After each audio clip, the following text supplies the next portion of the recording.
എല്ലാവർക്കും പുതിയൊരു വീഡിയോയിലേക്ക് സ്വാഗതം. ഈ ഒരു വീഡിയോ ചെയ്യാനുള്ള പ്രധാന കാരണം ഞാൻ ഇന്ന് രാവിലെ കണ്ടൊരു ന്യൂസാണ്. നമ്മുടെ ഈ പറയുന്ന കോട്ടയത്തെ റാഗിങ് നടന്ന കോളേജിലെ പ്രിൻസിപ്പലിനും അതേപോലെ ആ ഒരു കോളേജിന്റെ മാനേജ്മെന്റിനെതിരെയുള്ള ആളുകൾക്കുള്ള അവർക്കെതിരെയും കേസ് എടുത്തിരിക്കുന്നു എന്ന് പറഞ്ഞിട്ട് അവരെയും പ്രതിപട്ടികയിൽ ചേർത്തിരിക്കുന്നു എന്ന് പറഞ്ഞിട്ട്. കാരണം ഇത്രയും വലിയൊരു സംഭവം അവിടെ നടന്നിട്ടും അവരാരും അതിനെപ്പറ്റി അറിഞ്ഞിരുന്നില്ല എന്നുള്ള ഒരു വ്യാജമായ ഒരു പ്രചരണത്തിന്റെ പേരിൽ, അല്ലെങ്കിൽ ആ ഒരു വ്യാജമായ മറുപടിയുടെ പേരിലാണ് അവരെയും സംശയത്തിന് നിഴലിൽ നിർത്തിയിരിക്കുന്നത്. അപ്പൊ ഇത്രയും വലിയൊരു സംഭവം 3 മാസമായിട്ട് നടന്നിട്ട് അറിഞ്ഞില്ല എന്നുണ്ടെങ്കിൽ നീയൊക്കെ പിന്നെ അവിടെ എന്തുണ്ടാക്കാനാണ് ഇരുന്നത് പ്രിൻസിപ്പളെ എന്നും അതേപോലെ അധികൃതരെ എന്നും നമുക്ക് ചോദിക്കേണ്ടതായിട്ടുണ്ട്.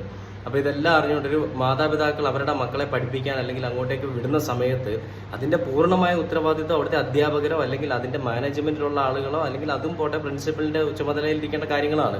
അതൊന്നും അറിയാണ്ട് സീനിയേഴ്സിന് ഒത്താശയം ചെയ്ത് കൊടുക്കാനായിട്ടാണ് നീയൊക്കെ അവിടെ ഇരിക്കുന്നുണ്ട്. നിന്റെ മക്കൾക്ക് ഇത് സംഭവിച്ചാൽ നീയൊക്കെ എന്ത് ചെയ്യും? അപ്പോഴും നീയൊക്കെ പറയൂ ഇതൊന്നും ഞങ്ങൾ അറിഞ്ഞില്ലായിരുന്നു നീയൊക്കെ പറയുമോ? ചിലപ്പോൾ നീയൊക്കെ പറയുമായിരിക്കും. കാരണം അമ്മാതിരി പരിപാടികളാണ് നീയൊക്കെ അവിടെ ചെയ്തുകൊണ്ടിരുന്നത് ഈ 3 മാസം. അതിന് മുൻപും അത് തന്നെ ആയിരിക്കും, നമുക്കറിയില്ല.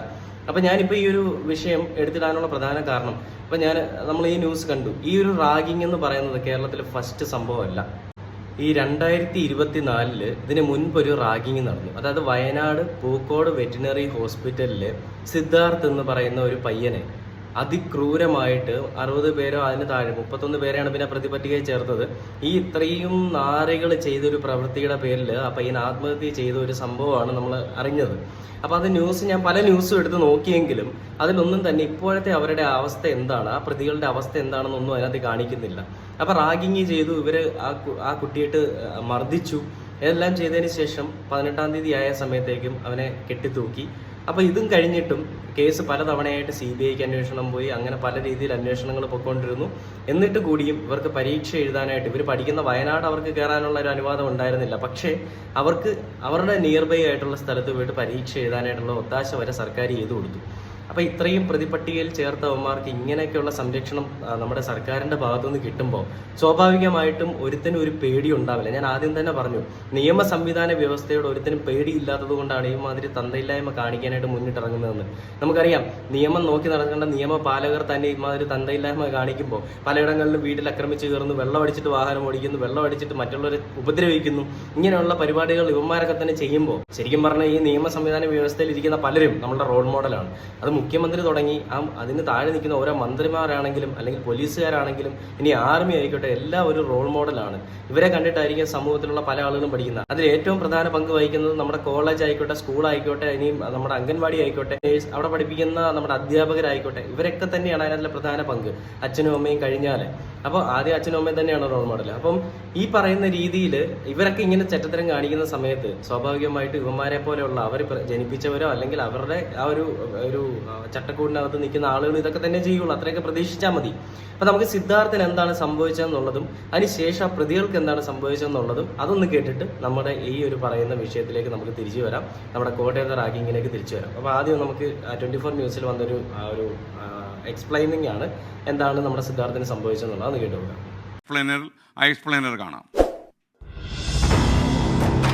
പൂക്കോട് വെറ്റിനറി കോളേജിലെ ഇപ്പോഴത്തെ സംഭവങ്ങളുടെ തുടക്കം ഫെബ്രുവരി 12-നാണെന്നാണ് വിദ്യാർത്ഥികളുടെ മൊഴി. അന്ന് കോളേജിൽ വാലന്റൈൻസ് ദിന ഒരുക്കങ്ങൾ ആലോചിക്കാൻ യോഗം ചേർന്നു. പരിപാടിയുടെ ചുമതലക്കാരനായ സിദ്ധാർത്ഥനും യോഗത്തിലുണ്ടായിരുന്നു. കോളേജിൽ 14-ന് വാലന്റൈൻസ് ദിനാഘോഷങ്ങൾ നടക്കുന്നു. മുൻ നിശ്ചയിച്ച പ്രകാരമുള്ള പരിപാടികളോടെ ആഘോഷങ്ങൾ. പിറ്റേന്നും പറയത്തക്ക സംഭവങ്ങളൊന്നും പുറത്തറിയാതെ കടന്നുപോകുന്നു. 16-ന് വയനാട്ടിൽ നിന്ന് തിരുവനന്തപുരം നെടുമങ്ങാട്ടെ വീട്ടിലേക്ക് സിദ്ധാർത്ഥൻ പുറപ്പെടുന്നു. കൊച്ചിയിലെത്തിയപ്പോൾ സഹപാഠികൾ തിരികെ എത്താൻ ആവശ്യപ്പെടുന്നു. സിദ്ധാർത്ഥൻ മടങ്ങുന്നു. മടങ്ങിയെത്തിയ സിദ്ധാർത്ഥനെ രാത്രി അക്രമി സംഘം വളയുന്നു. മർദ്ദിച്ച് ഹോസ്റ്റൽ നടുമുറ്റത്തെത്തിക്കുന്നു. അവിടെ വെച്ചും കൂട്ടം ചേർന്ന് മർദ്ദിക്കുന്നു. അവശനായ സിദ്ധാർത്ഥനെ മുറിയിൽ തള്ളുന്നു. സിദ്ധാർത്ഥൻ ഹോസ്റ്റൽ മുറിയിൽ തുടരുന്നു. വീട്ടിൽ നിന്നുള്ള വിളികൾക്ക് 1-2 വാക്കിൽ മറുപടി പറഞ്ഞ് അവസാനിപ്പിക്കുന്നു. ഒപ്പമുള്ളവർ ഭക്ഷണം കഴിക്കാൻ പോയി മടങ്ങി വരുമ്പോൾ സിദ്ധാർത്ഥനെ മരിച്ച നിലയിൽ കണ്ടെത്തുന്നു. സിദ്ധാർത്ഥനെതിരെ 18 എന്ന തീയതിയിട്ട് വിദ്യാർത്ഥിനി എഴുതിയ പരാതി കോളേജിൽ കിട്ടുന്നു. 12-ന് വാലന്റൈൻസ് ദിന ഒരുക്കങ്ങൾക്കിടെ അപമര്യാദയായി പെരുമാറി എന്നാണ് പരാതി. 14-ന് വാലന്റൈൻസ് ദിനത്തിൽ സുഹൃത്തുക്കളോട് വിവരം പറഞ്ഞിരുന്നതായും പരാതിയിൽ. സിദ്ധാർത്ഥൻ ജീവിച്ചിരിപ്പില്ല എന്ന് കാണിച്ച് പരാതിയിലെ നടപടികൾ അവസാനിപ്പിക്കുന്നു. ഈ പരാതിയിലെ വിവരം ചോദിക്കുന്നതിനാണ് സിദ്ധാർത്ഥനെ വിളിച്ചു വരുത്തിയത് എന്നാണ് വിദ്യാർത്ഥികൾ മൊഴി നൽകിയത്. എന്നാൽ ഇതിൽ പൂർണ്ണമായിട്ടും ഒത്താശ കിട്ടിയതുകൊണ്ട് മാത്രമായിരിക്കുമല്ലോ ഇവന്മാർ ഈ പരിപാടി ചെയ്തിരിക്കുന്നത്. അത് സർക്കാരിന്റെ ആയിക്കോട്ടെ, ആ കോളേജിന്റെ മാനേജ്മെന്റിന്റെ ആയിക്കോട്ടെ. കോളേജിന്റെ മാനേജ്മെന്റ് എന്ന് പറയുമ്പോൾ സർക്കാരിന്റെ അധീനതയിൽ വരുന്നത് തന്നെയല്ലേ. അപ്പോൾ അതിൽ വരുന്ന ഒരു സപ്പോർട്ട്, അവർക്ക് കിട്ടുന്ന ഒരു പരിരക്ഷ, അതുകൊണ്ട് മാത്രമാണല്ലോ ഇമാതിരി തന്തയില്ലായ്മ ഇവന്മാർ കാണിക്കുക. അപ്പോൾ അതിനുശേഷം സിദ്ധാർത്ഥന്റെ അച്ഛന്റെ ഒരു പ്രസ്താവന കൂടി നമുക്കൊന്ന് കേട്ടു നോക്കാം. അതായത് ക്രിമിനലുകളെ സംരക്ഷിക്കാൻ ഒരു കൂട്ടം ആളുകൾ ഇവിടെ തയ്യാറായി നിൽപ്പുണ്ട്, അതുകൊണ്ടാണ് ഇവന്മാരൊക്കെ ഇങ്ങനെ ചെയ്യുന്നതെന്നാണ് അച്ഛൻ പറഞ്ഞിരിക്കുന്നത്. അതിക്രൂരമായിട്ട് മകനെ കൊന്ന് പോസ്റ്റ്മോർട്ടം റിപ്പോർട്ടിൽ പറയുന്നുണ്ട് സിദ്ധാർത്ഥന്റെ ആന്തരിക അവയവങ്ങളിലെല്ലാം തകരാറുള്ള ഒരാളായിരുന്നു. എണീറ്റ് നിൽക്കാൻ പോലും പറ്റാത്ത ഒരാൾ ആത്മഹത്യ ചെയ്തു എന്ന് പറഞ്ഞു, ഒരു കയറൊക്കെ കെട്ടി തൂങ്ങി മരിക്കുക എന്ന് പറയുമ്പോൾ അതിലും എത്രത്തോളം വ്യക്തത ഉണ്ടെന്ന് നമുക്കറിയാം. CBI അന്വേഷണമൊക്കെ പോയതാണ്. എന്നിട്ട് ഇതുവരെയും പ്രതികളെ ആ വേണ്ട രീതിയിലുള്ള ശിക്ഷ കൊടുക്കാനോ അല്ലെങ്കിൽ വേണ്ടത്ര തെളിവുകൾ ഇവർക്ക് ശേഖരിക്കാനോ കഴിഞ്ഞിട്ടില്ല എന്നുള്ളൊരു വലിയൊരു വെല്ലുവിളി തന്നെയാണ്. അത് വെല്ലുവിളി എന്ന് പറയാൻ പറ്റില്ല, സർക്കാരിന്റെ ഇടപെടലുകൾ എന്ന് വേണമെങ്കിൽ നമുക്ക് അതിനെ പറയാം. അപ്പോൾ അച്ഛന്റെ ഒരു പ്രസ്താവന നമുക്കൊന്ന് കേട്ടു നോക്കാം. ഇതൊക്കെ ഒരു 11 മാസം മുൻപൊക്കെ വന്ന സംഭവമാണ്, കഴിഞ്ഞ വർഷം നടന്ന സംഭവമാണ്. അതിനകത്തിൽ ന്യൂസ് 11 മാസം മുമ്പ്, 8 മാസം മുമ്പുള്ള ന്യൂസ്. പിന്നെ അതിനുശേഷം ഒന്നും നടന്നിട്ടില്ല. ശ്രീ ജയപ്രകാശ്, ഇനിയും എത്ര കുട്ടികളുടെ മരണം അല്ലെങ്കിൽ ഇനിയും എത്ര കുട്ടികളുടെ വിലാപം കേൾക്കണം ഈ മുടിഞ്ഞ പരിപാടി നിർത്താൻ? ശ്രീ ജയപ്രകാശ്. അതെ, അത് ഇനിയും, അതാണ് ഞാൻ പറഞ്ഞത്, ഇനിയും കേട്ടുകൊണ്ടിരിക്കുന്നു. കാര്യം കുറ്റം ചെയ്തു കഴിഞ്ഞാല് ഈ കുറ്റം ചെയ്യുന്ന ഈ ക്രിമിനലുകളെ രക്ഷിക്കാനായിട്ട് ഒരു കൂട്ടം അപ്പോഴും തയ്യാറായി നിൽക്കുകയല്ലേ, പ്രത്യേകിച്ച് അവരെ മാതൃസംഘടന, അത് ഏതുമായിക്കോട്ടെ. ഇപ്പൊ നടന്നെന്ന് പറഞ്ഞാൽ ഈ പറയുന്ന ഇടതുപക്ഷം തന്നെയാണ്, അല്ലെ എന്റെ മകനെ കൊന്നത് ഇടതുപക്ഷത്തിന്റെ ആൾക്കാരാ. അപ്പൊ ഈ ഒരു മാതൃസംഘടന രക്ഷിക്കാൻ വേണ്ടി വരില്ല, അത് ഏത് പാർട്ടിക്കാരാവട്ടെ, ഞാൻ ആരെയും ഫേവർ ചെയ്ത് പറയല്ല, അല്ലെ ആരും ഓപ്പോസ് ചെയ്ത് പറയല്ല. അതിന്റെ കൂടെ ഈ അന്വേഷിക്കുന്ന പോലീസ് ഉദ്യോഗസ്ഥര് അവർ വ്യക്തമായ തെളിവ് കൊണ്ട് കൊടുക്കണം, അവർ വ്യക്തമായ സാക്ഷികൾ കൊടുക്കണം, ഒരു രീതിയിൽ അട്ടിമറിക്കാൻ പാടില്ല. അതുപോലെ തന്നെ ന്യായമായ പക്ഷത്ത് നിന്ന് കോളേജ് അധികൃതർ ആ രീതിയിൽ ന്യായമായിട്ട് നിന്നിട്ട് തെറ്റാണെങ്കിൽ തെറ്റ്, ഒരൊറ്റ രാഷ്ട്രീയക്കാരന്മാർ പോലും ഇതുവരെയും പറഞ്ഞിട്ടില്ലല്ലോ തെറ്റ് ചെയ്തവൻ കുറ്റം അനുഭവിച്ചു എന്ന്. ഇത്രയും റാഗിങ് ഉണ്ടായിട്ട് ആരെങ്കിലും പറഞ്ഞിട്ടുണ്ടോ? അവര് പറയുന്നത് എന്റെ ആൾക്കാർ ചെയ്തിട്ടില്ല, അത് മാത്രമല്ലേ പറയുന്നുള്ളൂ. തൂക്കിയെടുത്ത് കളഞ്ഞിട്ട് തെറ്റ് ചെയ്തിട്ടുണ്ടോ കുറ്റം അനുഭവിച്ച പബ്ലിക്കായിട്ട് പത്രസമ്മേളനം നടത്തി വിളിച്ചു പറയാനായിട്ടുള്ള ധൈര്യം ഉണ്ടാവില്ല. അതിന് ഉദാഹരണം എന്താ? പൂക്കോട് വെറ്റിനറി കോളേജ് സിദ്ധാർത്ഥനെ കൊന്നിട്ട് മെയിൻ ആയിട്ടുള്ള ആരാണ്ടായിരുന്നത്? അവിടുത്തെ യൂണിറ്റ് പ്രസിഡന്റ് അരുണ.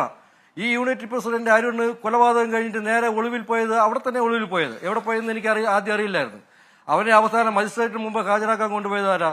അവിടുത്തെ പഴയ വയനാട്ടിന്റെ ജില്ലാ സെക്രട്ടറിയും ഒരു പഴയ MLA ആയിരുന്ന ഒരു അദ്ദേഹമാണ്. നമ്മൾ സ്നേഹത്തോടെ ചെരുപ്പിടാത്ത അദ്ദേഹത്തിനൊക്കെ വിളിക്കും, ഭയങ്കര ആദർശശീലന. അപ്പോൾ ഈ ക്രിമിനലുകളെ രക്ഷിക്കാൻ ഇത്രയും വലിയ മുതിർന്ന നേതാക്കന്മാർ വരെ കച്ച കെട്ടി തിരിച്ചിറങ്ങുമ്പോൾ ബാക്കിയുള്ളവർക്ക് റാഗി ചെയ്യാനായിട്ടുള്ള ഒരു ഇൻസ്പിറേഷൻ എന്തുകൊണ്ട് ഉണ്ടായിക്കൂടാ? അതാദ്യം ചിന്തിക്കണം. രക്ഷിക്കാൻ നടക്കുന്നവനെ തൂത്തെറിയണം, ആദ്യം കല്ലെറിയണം, അല്ലെങ്കിൽ സമൂഹത്തിൽ നിന്ന് ഒറ്റപ്പെടുത്തണം.